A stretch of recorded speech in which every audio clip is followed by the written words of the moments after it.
Michelle is a musician with albums released as Everyone Except Me and artist behind the post-apocalyptic webcomic Stray Cats. She's kind, a bit shy, and furiously creative. Henrique is a filmmaker with over 24 films and TV shows as producer, director, and occasionally host. He also released a couple of music albums. He's bombastic, larger than life, and tenacious almost to a fault. Together, they've been best friends for a decade. This show is awkward. So, Michelle. Yes.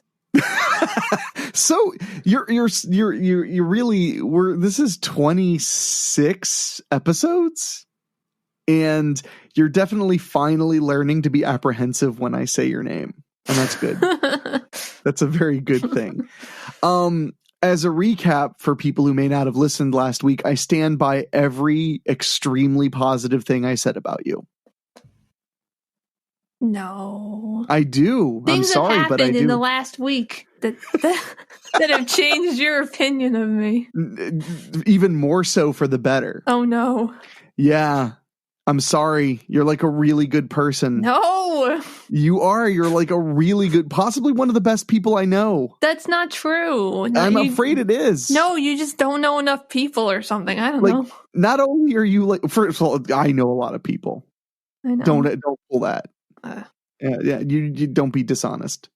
But I'm just like, no, you're like old school good person in my life. Like you're like the KRS-One of like a mensch.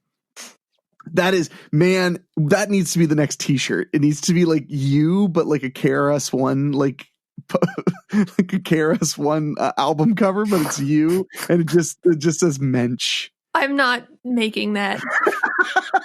That's okay. I can find someone on Fiverr who will. But no, last week I got pretty intense about my life and the kind of psychological struggle I'm dealing with by, being locked up in the house. Mm-hmm. And I hate pulling the veil off, but we have to. The way that is easiest for Michelle and I to fit recording the show into our schedules is that we do 2 at a time. Oh, no, you told them. I told them. I know. But so we do 2 at a time, which is often why like one will be topical and one is absolutely not topical, because we know one will be like 3 days out, but then the other one will be 2 weeks out. But it really makes it a lot easier because then you and I just have to find like 2 hours to sit down right every 2 weeks. And I feel like that's a lot easier than finding 1 hour every single week. Also, it's like I'm already running a weekly podcast where I have to sit down every single week and do it. So for me, it relieves me of a lot of stress. So, as I'm talking to you right now, really, it was only like 10 minutes ago that I was telling like really harrowing and personal stories about, fighting depression and anxiety and being really, lame. That's the word, right? Lame? No. Being a lame wad? Lame wad or lame-o? I don't know. They're both outdated, so I guess just then pick one. What's the modern equivalent? You gotta I throw don't this to me. know. I don't know what it is. Oh, so you're all about criticism, but not about offering any solutions, huh? Yeah. Don't worry, that was a wet cough, not a dry cough. Good. Oh, I talked to a friend of mine. I was about to say his name, and I'm so glad I didn't, because he does not want to talk about this publicly. But he was talking to me. We hadn't talked since the lockdown. He totally had COVID-19. Oh, really? Well, he had every single symptom, and like pretty badly, and he had asthma. Oh. And he recovered. It took about 8 days of just like of just fever and cough and really bad congestion and all this stuff. But he got through it and he was okay. But they tested him for the flu and he came up negative, and they tested him for COVID-19 and he came up negative. But it may have been past the window for the current test. It's also not very accurate. Yeah, isn't it like a 30 or 40% false negative? I think so. So, my cousin, we also think had it, and she tested negative as well, but she had like all of the symptoms. So yeah, so I know that there are newer tests coming that will be able to get tell the antibodies and everything, or they already exist. My community blood center just put out a call to anyone who had COVID-19, confirmed had COVID-19 and has since recovered, because we're starting to take their plasma to start developing treatment. Cool. Somebody around here or somewhere on the radio, I heard, gave their plasma to 2 people, and they seem to they did really good, maybe. Good. Or that's very good. But so he told me that, and I was just kind of like, whoa, because he was telling me how sick he was. He was like, yeah, probably had that thing that's going around. And I was like, oh my God, poor guy. But he's doing much better. He's been well for like 2 weeks or 3 weeks now. Okay, So, good. So he's all right. So I don't remember what brought me to that thought. But I'm glad that he's okay. Me too. And I'm glad that you're a very good friend. Really? You are. So last time we talked, I got really heavy and talked about, how hard things have been. So I think it's only fair to talk about the really positives. And one of the biggest positives in the world is that you have, for some reason, been willing to listen to me bitch and moan all the time. How do you do it? How do you stand it? You're really not that annoying, so I'm not that annoying? I wasn't like, when I was saying that, I was like, I wasn't sure which way to go with that, because I could have said you're really not annoying. So that's not fair. Yeah. I'm not really, I'm not sure.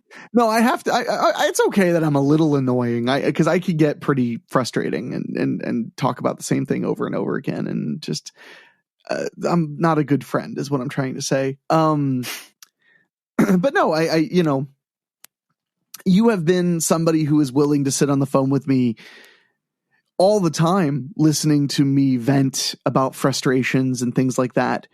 I finally figured out, and I told you this the other day, and I still think it's true. I finally figured out what stir crazy really is. Mm-hmm.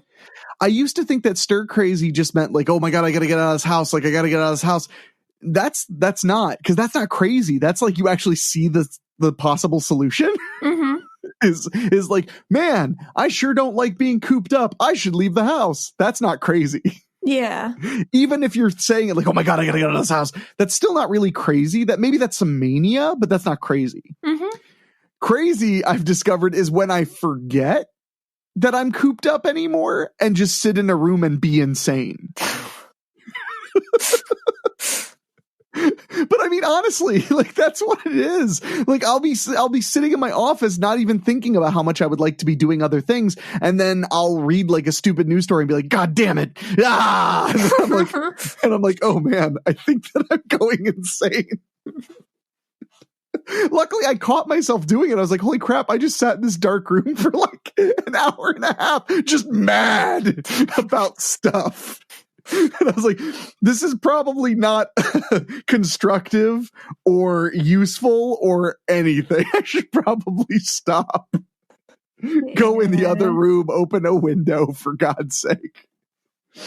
So, but I will say I have like felt these little moments where I'm like, I think I might be losing it. I should probably change course a little bit. Mm-hmm. It's especially bad when it's just like people on like Facebook saying like really mean things that are wrong, like wrong-headed or whatever. And I have to be like, don't argue, Henrik. Don't get into a fight. Cause like they're probably just in the same boat as you. They're stressed and frustrated and tired. And they just don't like anything right now. Like you sitting there thinking about how much you hate their posts. Like, just let them be. Leave them alone. So, I mean, and that doesn't include people who are spreading like incredibly dangerous, scurrilous, unscientific information. That's a whole other thing. Yeah. But that's died down a lot, probably because I deleted so many of those people. Yeah, me too. It might have also died down just because, there is slightly better, slightly better information out there. Maybe. I still like my problem Facebook wise. Well, I have a lot of problems Facebook wise, but one of them is I keep every once in a while somebody's like, haha, why are people wearing masks in their car? That's stupid. You're in your car. And it's like, cause I'm going to work. And I don't want to not wear a mask when I get to work. Like, I don't understand why you don't understand that. I do chuckle when I see people driving along in their car in a mask. I'm sorry, but I was going to like 4 different stores. I'm not going to take my mask off every time and get my hands and my face dirty so that I could just put it back on.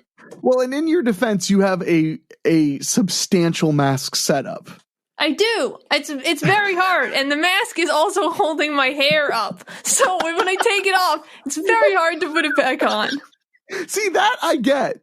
It's when you're just wearing a little teeny tiny surgical mask. Like I just pull one ear off and let it flap off the side of my face. Okay, I can't do that. Until I get somewhere. Yeah, you can't. And actually, I tried. I have a lot of respect for you. I tried doing like the bandana and mask combo like you do. And I felt like I was suffocating. It's not fun. But you told me it was fun. Oh, right. I'm sorry. I lied to you. No, but I will admit, and I've mentioned this before, but like I will admit I've also been struggling with like being super, super anxious when I go to the store and stuff. And like by the time I'm checked out, I'm of the grocery line, I'm like I'm literally trying to like get myself down from being like really, really, really stressed and anxious. So I'm sure that that having trouble breathing, which I have very minimal problem with like one layer of mask. Yeah. It's a little annoying, but it's not that bad for me. But when I tried the 2-layer of mask, I was like, I think I can't breathe. I can't breathe. Everybody's looking at me and I can't breathe and they're all going to cough on me. You know, like that kind of thing. Okay. That's not actually what happened. I wish that my paranoid trips were that funny. Or interesting is a better word. Were that interesting? They're not. It's more like, oh God. I just want to go home. That's what I feel. It's nothing like hilarious or interesting to hear. Sorry. It's okay. I need to go crazier so the stories are better. Yeah, but I don't know if it's worth it. It might be, but I don't know. It might be though. But no. So I want to talk about some things that have made being locked up better. Okay. There are things. You know, some of them are good and some of them are medium good. I'll put it that way. One of them that I would definitely put in the medium good category is eating. I have learned how to make such a good grilled cheese. Also, you should not eat like 14 grilled cheeses a week. It's just bad for you. That's just a little bit more than 2 a day. That's not that bad. Is that more? No, that's exactly 2 a day. Oh, you said 14. Yeah. I did say 14. Yeah.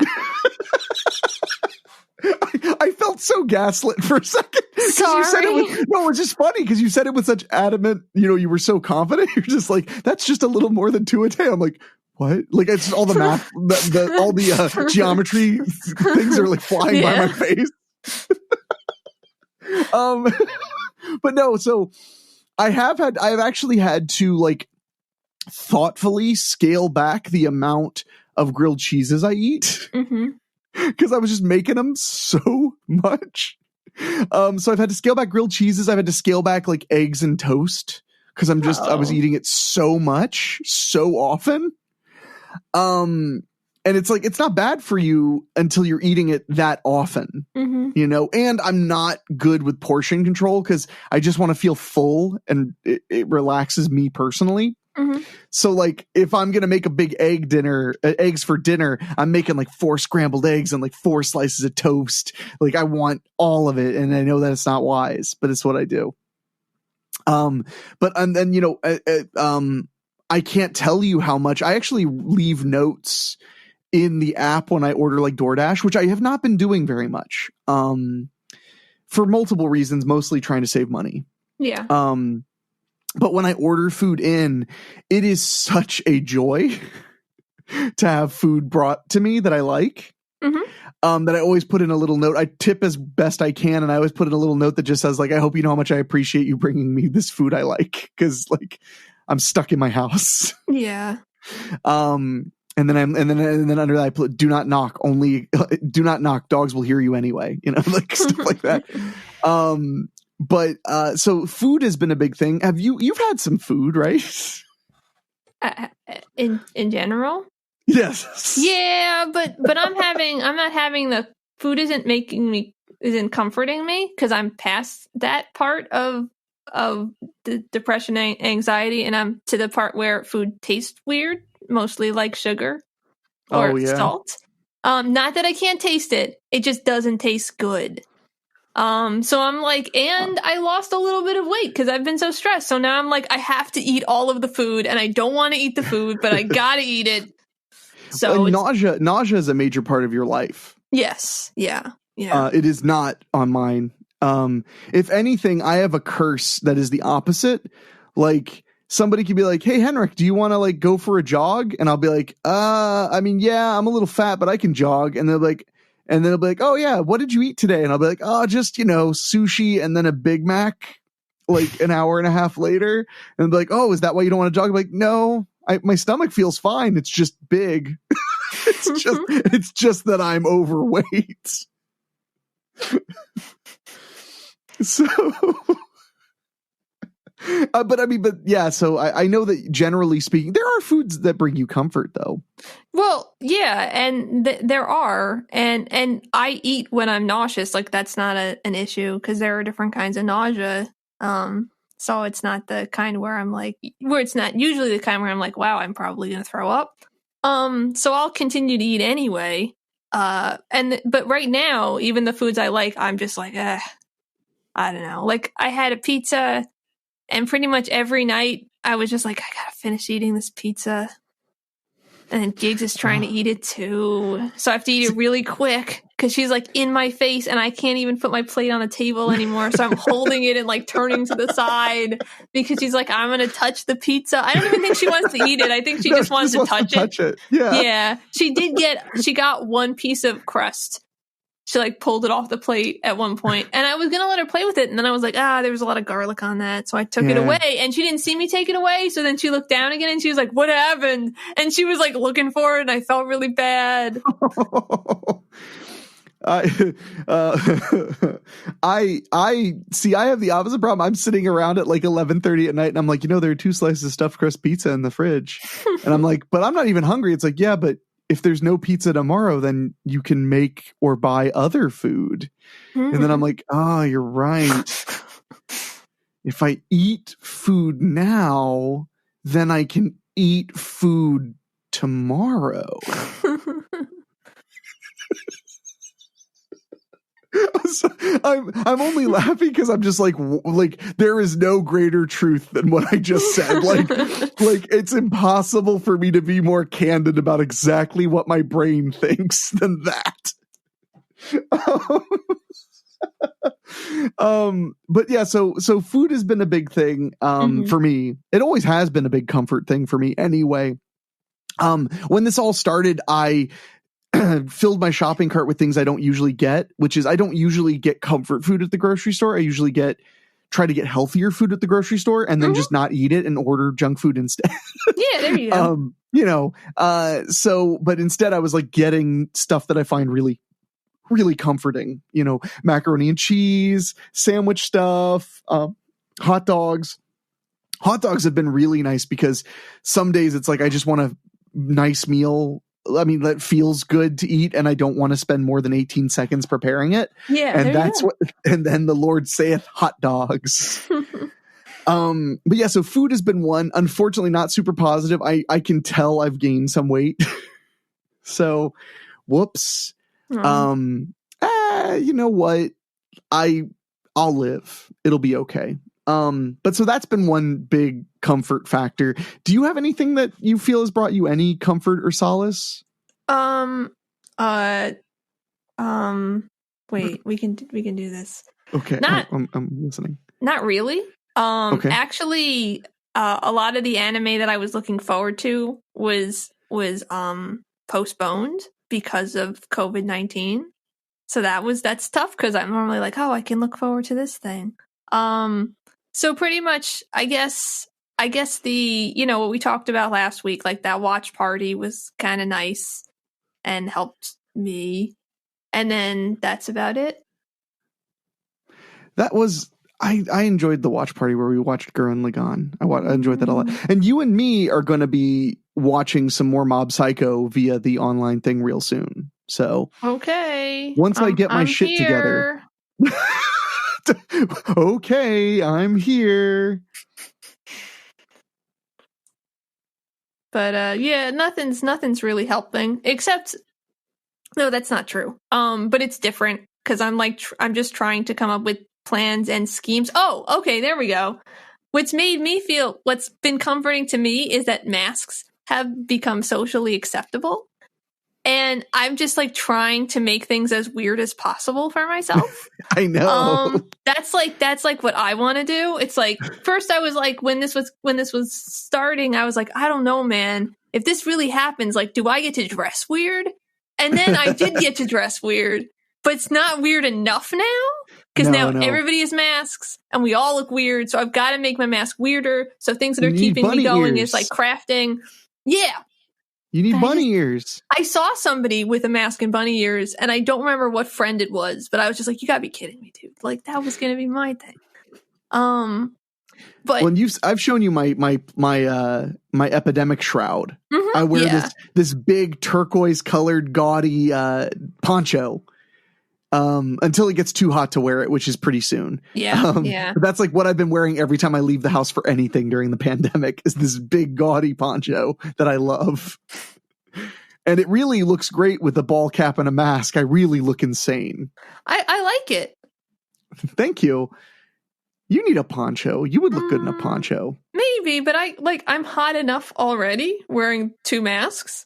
Yeah, that's a fair point. And also, but I need to find protective eyewear that I like, so I can look really crazy all the time.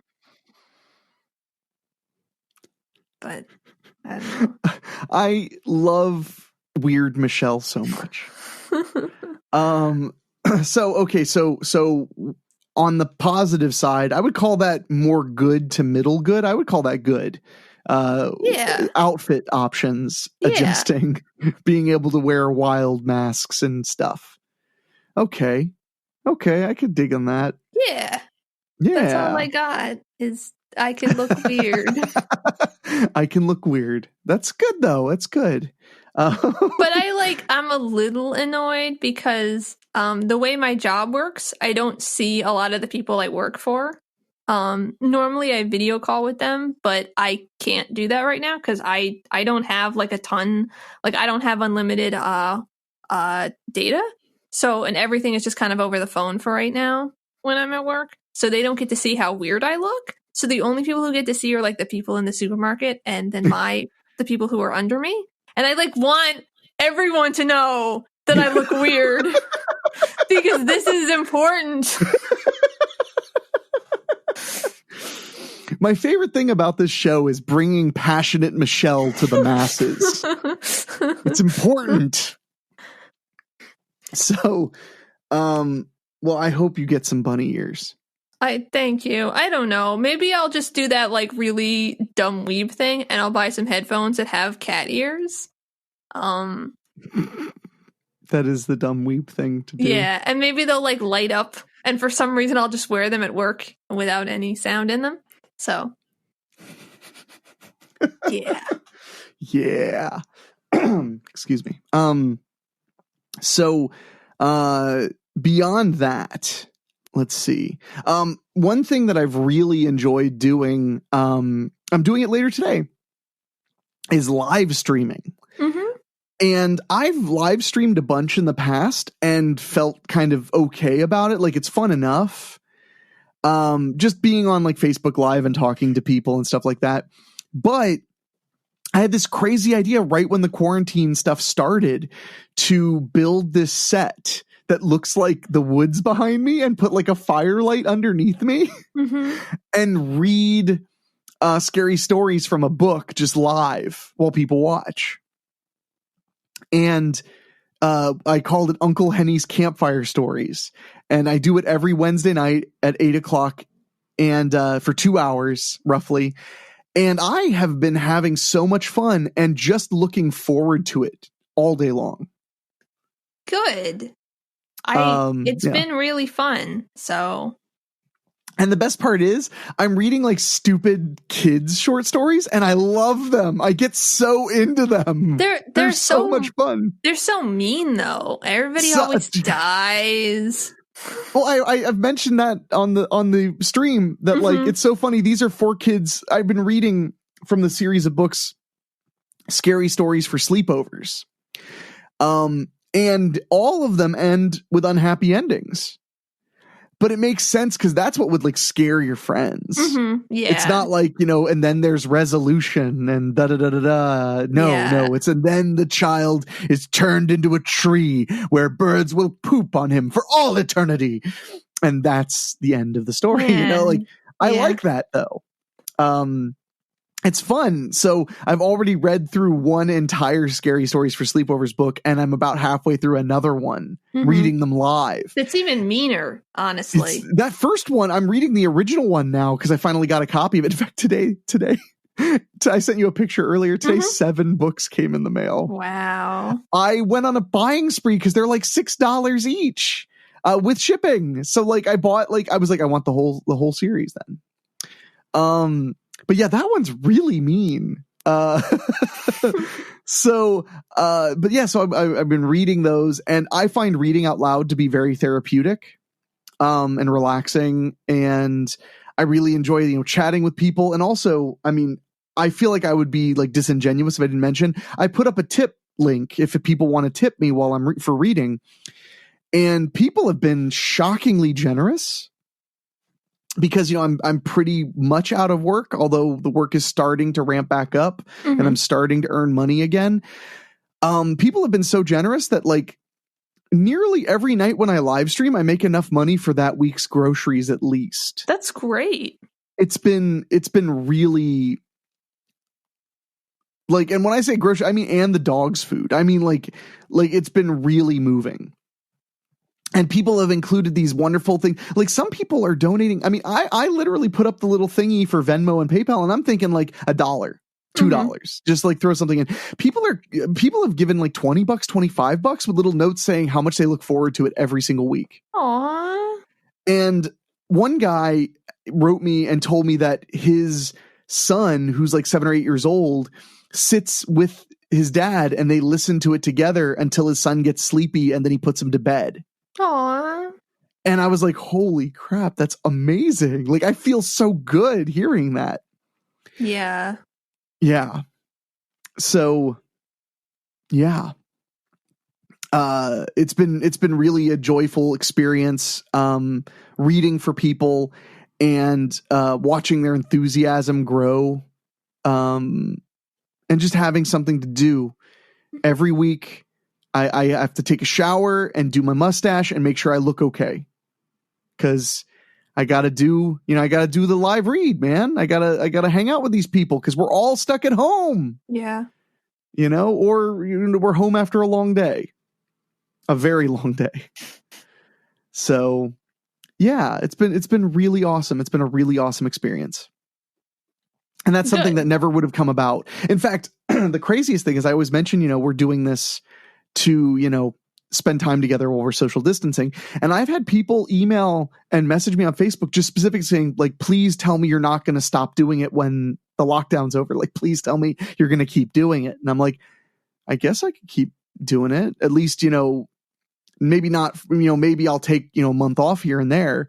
But like, because I mean, it's reading, gosh, 2, 4, that'd be 8 hours of reading out loud live a month. That's a lot. Wow. But I could see doing it for a couple of months on end and then taking a break and then doing it again and bringing it back randomly and stuff like that. That's fun. Or I think like last week you were saying like, well, maybe like once a month or like once every other week or something like that. Yeah. Too. Yeah. So, I mean, yeah, I'm feeling good about it. So that is one huge silver lining that has come out of it. And I've made new friends from it. Like, it's so interesting how like a lot of the people who come in and comment are people obviously I know and that I talk to, but then every now and then there's like a couple of names I'm like, who are these people? And then like the next day they're commenting more on my Facebook posts. Cool. You know, they're friends of friends or maybe people I knew in very much passing. And now all of a sudden they're like a part of my regular social media routine, which is awesome. Cool. It's nice to have, you know, people to talk to. It's nice. I remember hugs and laughter.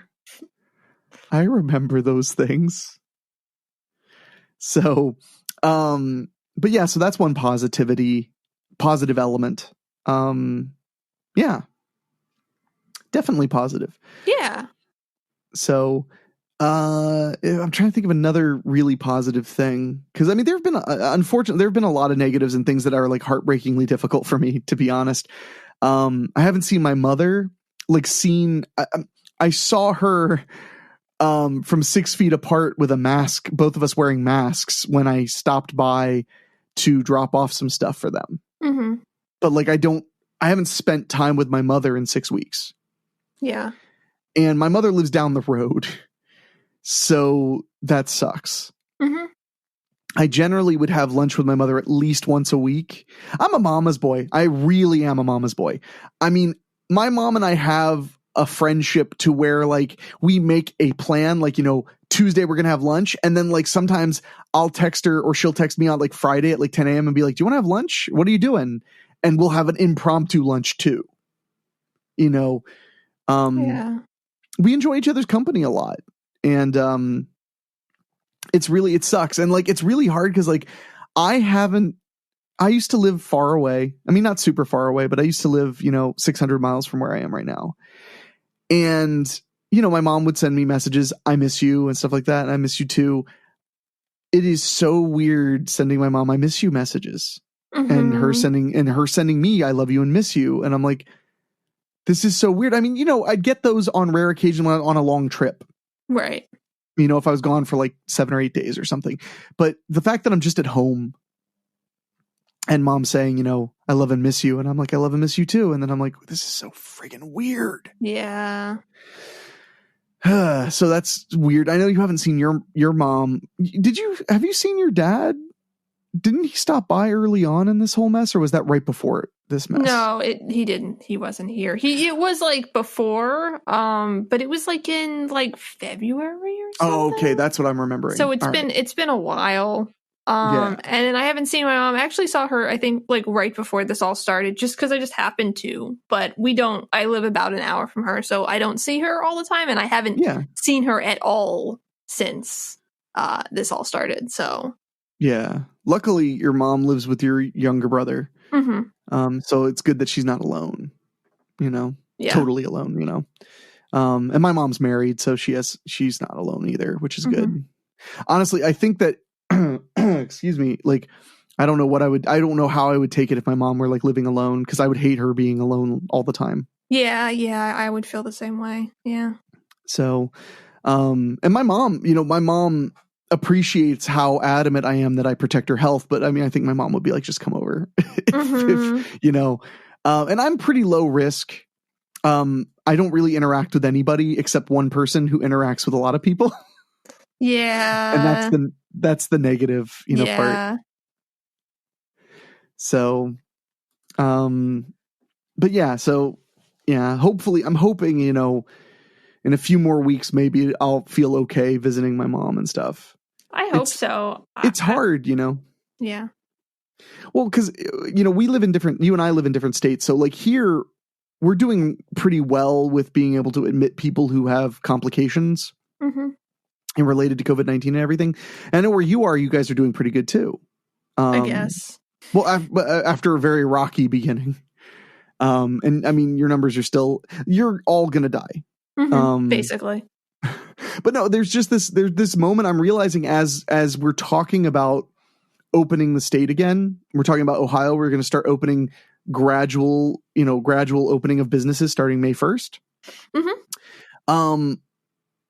The thing that I'm realizing is like, wow, well, this is going to end. Obviously lots of people are still going to be social distancing for probably a few more weeks at least. And even then things won't be exactly the same, or whatever. But my point is that like, there is a point where we have to be comfortable with the fact that like, yeah, you're still probably going to get it. The whole goal wasn't to keep you from getting it ever. It was just to keep you from getting it when there was no hospital beds. Yeah. You know? So that's like hard for me because like then I have to realize like, oh yeah, that is the end game. The end game is that I'll be able to go see my mom, and it's just that if I or my mom gets sick, we'll if we need a hospital, we'll be able to go and be taken care of. Yeah, and I appreciate how that there's a word that it doesn't matter. I appreciate that train of thought. That's not the way that I feel, but I appreciate that. How do you feel? I don't know when I can see my family again, honestly. I am too high risk, and I don't want to put them at risk, and I don't know when I'm going to feel comfortable. So no, it's a hard spot to be in. And the counties around you are like out of control compared to like where I live. Yeah, it's totally different. And yeah, in my county in particular, I mean, out of the counties that I have people that I know in, we have the most cases. I mean, besides Philly, but I don't. Yeah. Whatever. So I mean, we're definitely still trending up. We're not leveling off. So it's going to be for people in my area, it's going to be a lot longer than May 1st. You know, my governor said like May 8th. He's going to start opening things up, but I don't think he meant here. Yeah. So, yeah. Well, it makes sense that your state's going to do a county approach because you've always done a county approach. Mm-hmm. I mean, you started locking down things counties. So it would only make sense that you would continue that. Makes sense. It just makes sense. Yeah. So, you know, over here we did everything perfectly. So yeah, I know everything's perfect. I mean, I still don't like your numbers as a state because I look at them, but as your particular county, you're still looking pretty good. Well, and our numbers as a state, unfortunately, have been impacted heavily by that prison. Right. That added almost 2,000 infected just from that prison. So, and I'm not saying that like, you know, so our numbers aren't that bad, but I mean, so we do have a microcosm where it's grown immensely. Mm-hmm. Yeah. And there's really no way to slow it down. Yeah. So yeah, that's affected our numbers a lot, but our deaths are really low. That's good. Which is good. But no, my point is that like, even if I don't see my mother for another 4 weeks, when I do see her, you know, 4 weeks, 5 weeks, whatever, we're still going to have to be operating under the understanding that like she may get it, but that she's in a better circumstance if she gets it now. And that's something, I mean, they've been saying that from the beginning. Right. But it's still kind of hard to wrap your head around. Yeah. Because a lot of people, and I don't blame them, feel like, you know, since they're staying home all the time and since they're not touching people and not, you know, whatever, that, you know, the goal is to not get it. And it really isn't, because that's not really the realistic goal, to never get it. You know, it's a little bit, it's complicated though, because like it's only affected a very small portion of the population. Well, we assume, we don't know. Well, assuming that we think, you know, like unless, you know, 75% of the people are asymptomatic or something. But there are some colleges and stuff that are estimating that it may be that high. I mean, if that's true, then we actually don't really have that much to worry about if we open back up at all. But if it's not true and only 25% of the people are asymptomatic, or like most people aren't, then if we open back up and the percentage of people who've been infected is like in my town is like 0.33%, that it's kind of insane to open back up when most of the people have not been exposed to it, and it's very likely that we would still overwhelm hospitals if people got sick. So I don't know. No, I mean, I don't have an answer. I don't. I mean, I'm just like, because it's like we're definitely operating under the assumption that like, yeah, we're flattening it, so this takes longer, but like, you know, less people are in a situation where they can't get medical treatment. But then we're also operating under the assumption that enough of it is past that we're not going to have a big spike. But that only works if enough people have gotten it, or if we have enough testing and we're able. So what you're saying is we should never have locked down. That way, more people would have gotten it. I'm saying we should never open up again.